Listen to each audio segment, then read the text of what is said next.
আজ 25শে ডিসেম্বর, বড়দিন। আজ প্রধানমন্ত্রী নরেন্দ্র মোদী গেলেন দিল্লির একটি চার্চে, প্রার্থনায় অংশ নিলেন, শুভেচ্ছা জানালেন খ্রিস্টান সম্প্রদায়কে, ছবি ছড়ালো, ভিডিও ছড়ালো। কিন্তু প্রশ্ন হলো, এই ছবিটাই কি আজকের ভারতের সম্পূর্ণ সত্য? কারণ একই দিনে একই দেশে বিভিন্ন রাজ্যে খ্রিস্টানদের উপর হামলার খবর আসছে সামনে।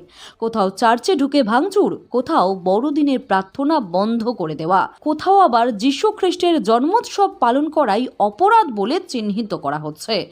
এই হামলাগুলোর অভিযোগ উঠছে বিজেপি বা বিজেপি ঘনিষ্ঠ হিন্দুত্ববাদী সংগঠনগুলির বিরুদ্ধে, যারা নিজেদেরকে সংস্কৃতির রক্ষক বলে দাবি করে। তারাই কি আজ সংখ্যালঘুদের উৎসব পালনের অধিকার কেড়ে নিচ্ছে? একদিকে ক্যামেরার সামনে সম্প্রীতির ছবি, অন্যদিকে মাটিতে বাস্তবের হিংসা। এই দ্বিচারিতাই কি আজকের রাজনীতি? প্রধানমন্ত্রীর চার্চ সফর কি শুধুই প্রতীকী, নাকি এই হামলাগুলো বন্ধ করার কোনো স্পষ্ট বার্তা আসবে? এই প্রশ্নই আজ দেশ জুড়ে ঘুরছে।